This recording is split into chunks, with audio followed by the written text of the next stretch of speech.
This is Red Carpet Fly's News on the Fly podcast, bringing you unique and interesting entertainment, celebrity, and luxury news. Before we get started, you know what to do. Like, follow, and subscribe to Red Carpet Fly, and hit that notification bell so you don't miss a single News on the Fly episode.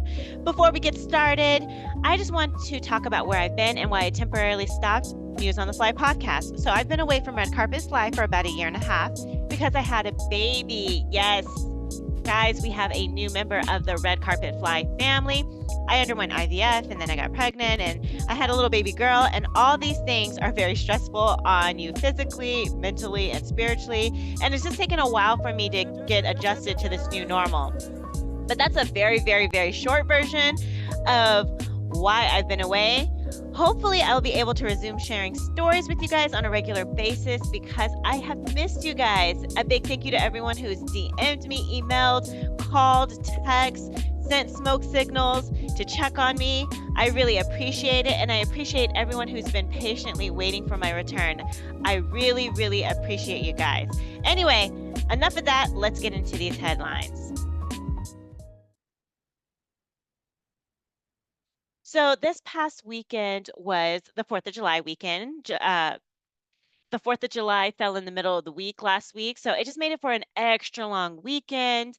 And there was a lot of stuff going on. There were barbecues, fireworks, and parades going on. And talking about parades, Danny Trejo got involved in a 4th of July parade brawl.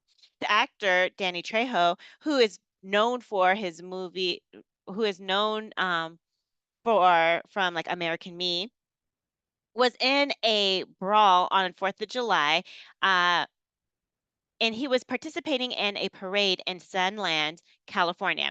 A spectator threw a water balloon at Trejo's vintage convertible, leading to a confrontation. Trejo and his friends were knocked down, but bystanders eventually de escalated the situation. Police officers arrived at the incident. Police officers arrived at the incident, but Trejo chose not to press charges.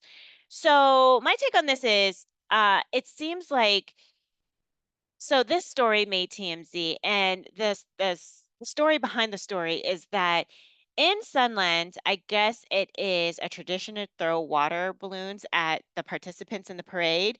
However, Trejo did not get the message. So I really blame this whole situation on the event organizers, the parade event organizers, because they should have let them know that, hey, this is what we do. So just in case if this happens to you, don't get mad and try to beat up the people viewing the parade, because this is not normally done at parades. So I totally understand why Trejo got upset and why he was opening up the can of whoop ass on the people there in the audience. So anyways, I blame not Trejo, not the person throwing the water balloon. I totally blame it on the event coordinators. Anyways, talking about the 4th of July and different events going on, the annual Essence Festival has started in New Orleans, and Busta Rhymes was one of many performers that performed at the festival. So during his set, he cursed out fans, expressing his frustration with them using their phones. He urged them to engage more authentically, emphasizing that he is not from an era where devices control interactions. The rapper called out seated audience members, demanding them to stand up and participate. So, this incident has sparked discussion online about concert etiquette and technology's impact on live performances.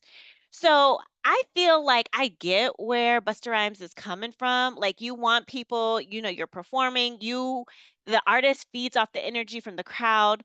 But, like, I'm also I'm from the perspective of like, if it if it's not on the gram, did it even really happen? So, but seriously, for me, I part of the concert experience is taking pictures and posting little clips and videos of my experience there to share with my friends and family who weren't able to make it out. So I think that, like, while Busta Rhymes has like a point, I kind of feel like he needs to kind of get with the times a little bit, because really that's kind of what it is. That is also too a part of the concert experience. I mean, am I wrong or am I right? What do you guys think? Comment below and let me know.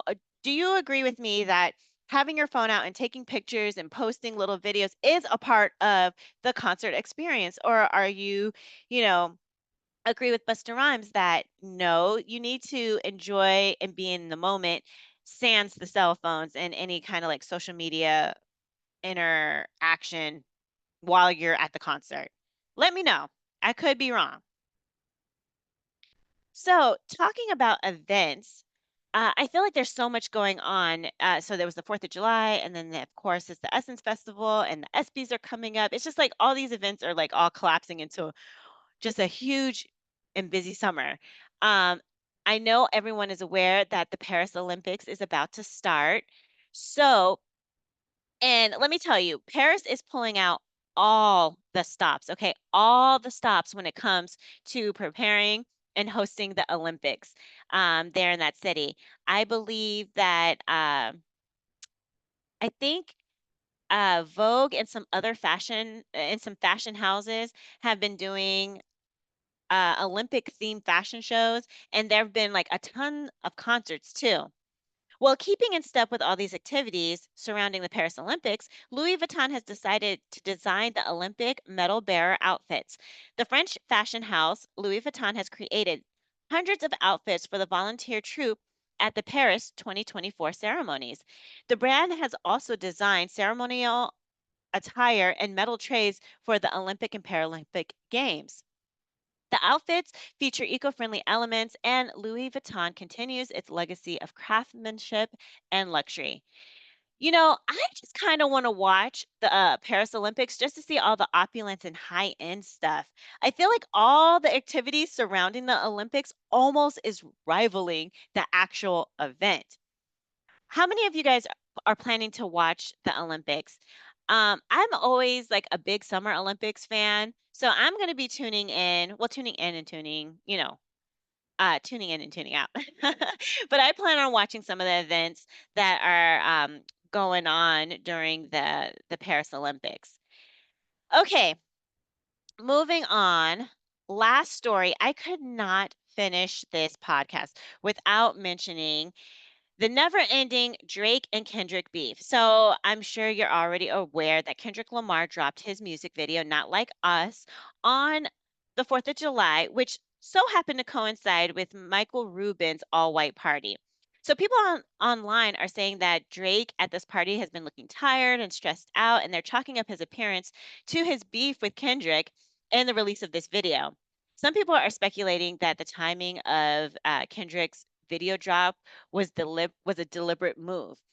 Since he did his concert on Juneteenth and now he's dropping and since he dropped his video on the 4th of July. You know, I feel like this. Drake, just take the L. My thing is, Kendrick clearly like mopped the floor with him in this rap beef that was started by Drake.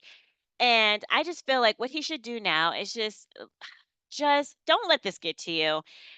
Let Kendrick have his victory lap, let him have his win because he did the damn thing, okay? He was so clever in his double entendres. He's clever with his wordplay. Let him have the win. This does not mean that Drake is done over and washed up with. Drake, if you want this to go away, just drop another club banger and it people will be right back on your side. People are fickle, so I don't think that he should be stressed out about this if he is. What I'm interested to know, are you guys team Drake or team Kendrick? I like both of them, and this was a very entertaining beef to watch. I felt like it was like iron sharpening iron, kind of. It's kind of hard when you're dealing with someone who's like more of a lyricist than another rapper, but nonetheless, it was an interesting beef. So, in the comments below, are you team Drake or team Kendrick? Anyways, that's it for today, guys. If you'd like to receive text notifications of when I post news on the fly episodes or my celebrity red carpet interviews, please send a text to 917-502-4379 and say, I want to get fly text. Once subscribed, you'll start receiving text messages regarding a news on the fly episode or a celebrity interview. Also, if you have a business product, service, YouTube channel, or social media account that you would like for me to promote on my channel, please email redcarpetfly@alexi@redcarpetfly to get rates for advertising. Hey guys, we're growing. You can also find this podcast on all podcast platforms. Just search for News on the Fly podcast. And lastly, a big thank you to everyone who has been waiting patiently for my return and has been checking on me. Again, I hope to put out more stories on a regular basis. And for any new listeners, welcome.